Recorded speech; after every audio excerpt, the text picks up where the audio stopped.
ओम शांति। मैं शक्ति अवतार हूँ।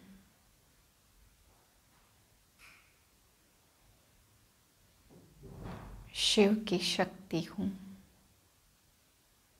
मुझ आत्मा से दिव्य तेज प्रवाहित हो रहा है।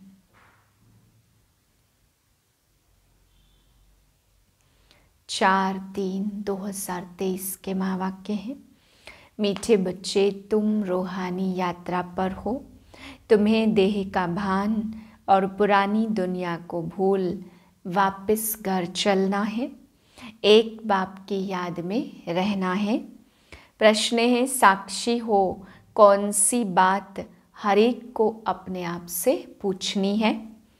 उत्तर है, जैसे बाप साक्षी होकर हर एक बच्चे की अवस्था देखते कि इनकी अवस्था कैसी है, बाप को पाकर अतीन्द्रिय सुख का अनुभव करते हैं या नहीं, ऐसे अपने से पूछना है कि हम अपने आप को कितना सौभाग्यशाली समझते हैं, कितनी खुशी रहती है। बाप से पूरा वर्षा लिया है, वारिश बनाए हैं, योग बल से पापों को भस्म कर पुण्य आत्मा बने हैं।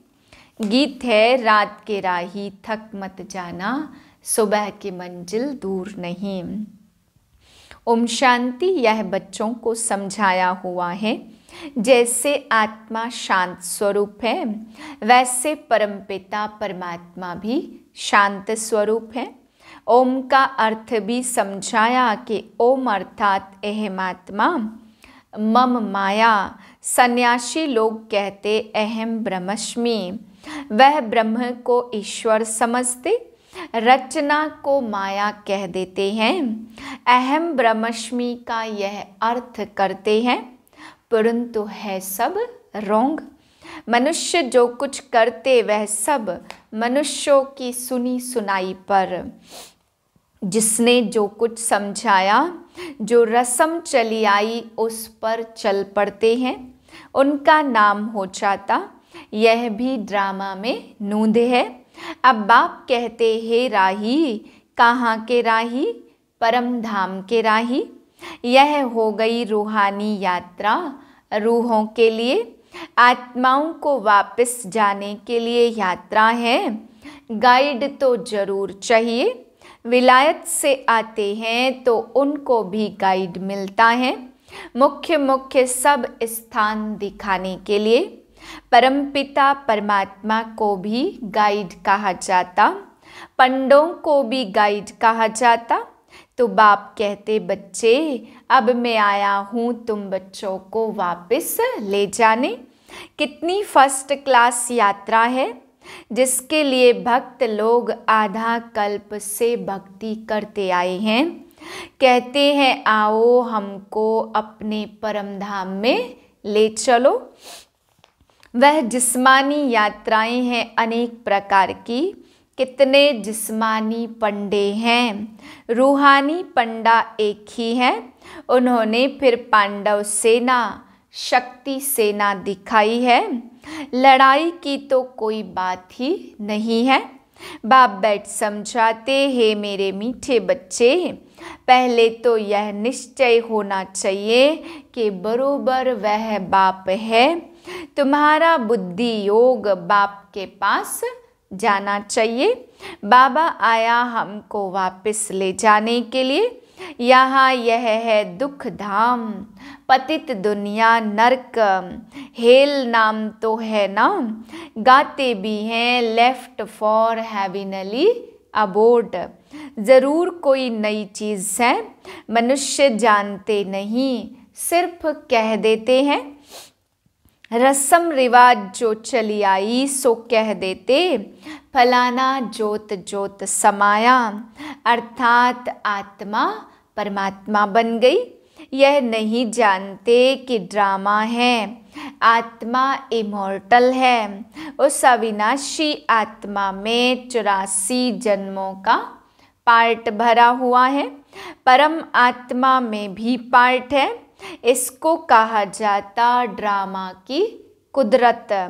परमात्मा से भी तुम पार्टधारियों का तो और ही जास्ती पार्ट है। वह तो है क्रिएटर डायरेक्टर। तुम जो देवी देवता बनते हो उनका सबसे जास्ती पार्ट है। आदि से अंत तक तुम्हारा पार्ट है। सतयुग त्रेता में तो बाप का पार्ट है नहीं। वहाँ बाबा को कुछ भी करना नहीं पड़ता। इस समय मैं बहुत सर्विस करता हूँ। तुम बच्चों को भी और भक्तों को भी राजी करना पड़ता। भक्तों को साक्षात्कार होता तो वह समझते बस हमने ईश्वर को पाया। भक्तों का नाम कितना है? वह है भक्त माला और यह है रुद्रमाला। वह ज्ञान सागर से ज्ञान धारण कर भक्तों का भी उद्धार करते, उन्हों की ही फिर रुद्रमाला बनती है। अब तुम बच्चे समझते हम रूहानी यात्रा पर हैं। ग्रस्त व्यवहार में रहते याद बढ़ानी है। वह है बहुत स्वीट चीज। बाप रचता भी है, बच्चों को क्रिएट करते हैं। ब्रह्मा मुख वंशावली बनाया है। सब कहते हम शिव बाबा के बच्चे हैं। फिर डायरेक्शन देते हैं मन मना भव। मैं आया हूँ तुमको पढ़ाने। हूबहू 5000 वर्ष पहले मैंने यह राजयोग सिखाया था। मैं निराकार आत्माओं से बात करता हूँ। तुम अपने ऑर्गन्स का आधार लेते हो, मैं इनके ऑर्गन्स का आधार लेता हूँ। अब तुमको वापस जाना है, इसलिए पुरानी दुनिया को भूलना है। इसको ही संन्यास कहा जाता। पहले पहले तो निश्चय करना है मैं आत्मा हूँ, देह नहीं। इस देह का भान भूल जाना है, पुरानी दुनिया को छोड़ना है। अब मैं वापस लेने आया हूँ तो मेरी श्रीमत पर चलो। देह सहित देह के सब संबंध आदि भूल जाओ। एक बाप को याद करना है। मेहनत बिगर कोई बादशाही थोड़ी मिलेगी। विश्व का मालिक बनना है। जो नॉलेज मेरे में है वह अब तुम्हारे में भी आ गई है। तुमको संक्षेप में और डिटेल में भी समझाया जाता। बीज से इतना सारा झाड़ निकलता है, फिर झाड़ की डिटेल में जाएंगे तो बहुत विस्तार है। बाप कहते अब इस पुराने झाड़ को भूलो, अब सिर्फ तुम मुझे याद करते रहो। भगवानुवाच मैं तुमको राजयोग और रचना की नॉलेज देता हूँ। यह रचना कैसे रचता और कैसे फिर वृद्धि को पाती है, यह है ड्रामा को समझना। सो तो मनुष्य ही जानेंगे ना। भगवान पढ़ाएंगे भी मनुष्यों को। मुख्य है गीता। गीता का नाम है, गीता में है भगवानुवाच। ऐसे नहीं व्यास भगवानुवाच। कहते हैं श्री कृष्ण भगवान ने गीता सुनाई, व्यास ने लिखी, वह तो पीछे लिखी गई है। इस समय लिखे वह तो विनाश हो जाएगी। तुम यह सभी करके 2-4 हजार बनाएंगे। वह गीताएं तो लाखों करोड़ों के अंदाज में है। इस समय बाबा ने इस कल्प वृक्ष का और ड्रामा का ज्ञान दिया है। कहते हैं तुम अब मिले हो, कल्प कल्प मिलते रहेंगे। भगवानुवाच भी लिखा हुआ है, मैं तुमको राजयोग सिखाता हूँ। भगवान नई सृष्टि रचते हैं तो जरूर उनको राजा बनाएंगे ना। द्वापर का तो नहीं बनाएंगे। कहते हैं कल्प कल्प मैं संगम पर ही आता हूँ। गाइड तो अंत तक साथ होगा। वह गुरु लोग तो मर जाते और फिर उन्हों की गद्दी चलती। बाप कहते मुझे तो तुम सबको वापस ले जाना है। मैं अपने पूरे समय पर आता हूँ। यह बातें और कोई समझा नहीं सकते। मनमना भव का अक्षर गीता में भी आदि और अंत में है। यही कहते हैं कि मुझे याद करो। मैं तुमको विश्व का मालिक लक्ष्मी नारायण जैसा बनाऊंगा, राजाओं का राजा बनाऊंगा। उसी सूर्यवंशी चंद्रवंशी घराने में तुम पुनर्जन्म लेंगे। अभी तुम कलयुग में हो, कलयुग से तुमको सतयुग में ले जा रहा हूँ। मैं कल्प कल्प आकर स्थापना करता हूँ, इस समय ही आऊँगा।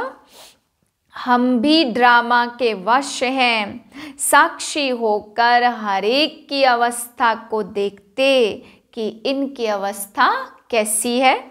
बेहद के बाप को पाकर अतीन्द्रिय सुख को पाते हैं कि नहीं। हर एक अपनी दिल से पूछे, हम अपने को कितना सौभाग्यशाली समझते हैं। बाप के बच्चे बने हैं तो बाप से पूरा वर्षा लिया है। स्कूल में पढ़ा जाता तो एम ऑब्जेक्ट रहती है, फिर जो जितना पुरुषार्थ करे।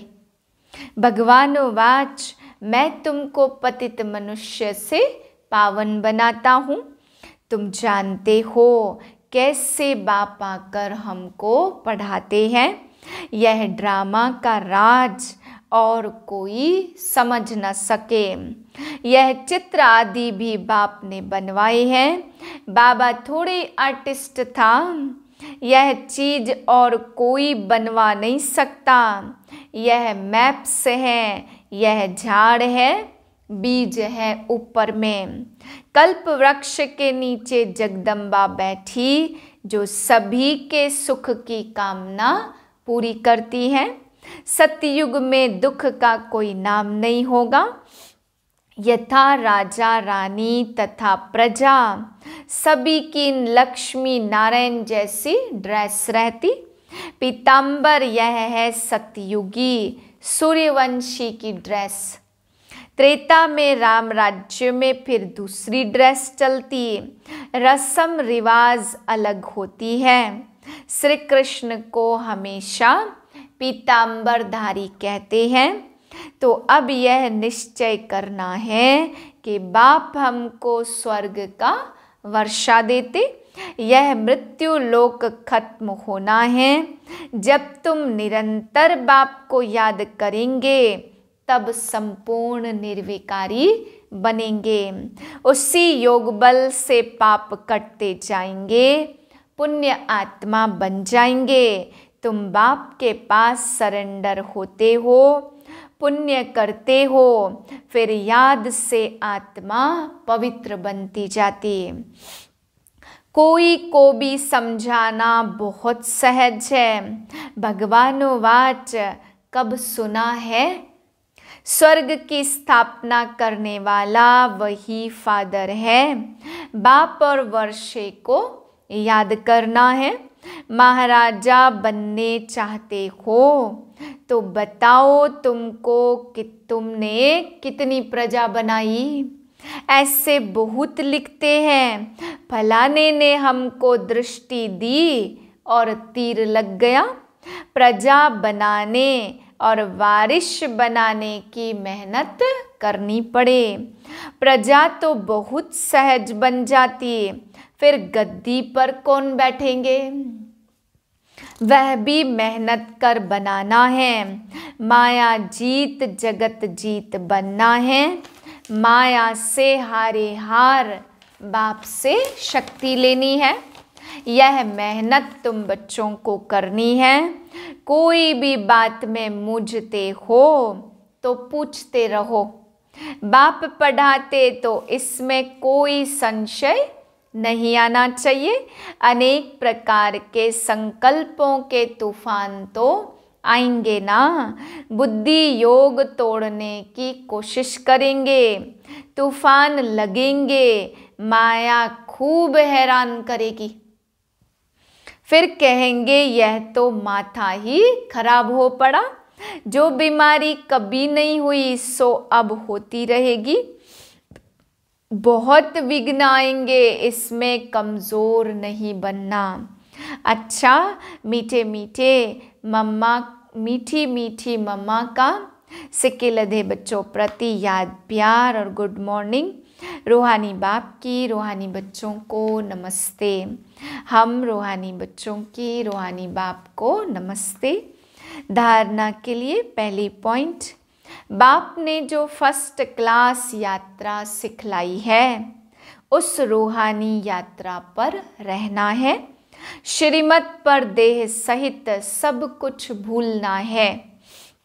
दूसरी पॉइंट है, कभी माया के तूफानों में कमज़ोर व संशय बुद्धि नहीं बनना, किसी भी बात में मूझना नहीं है।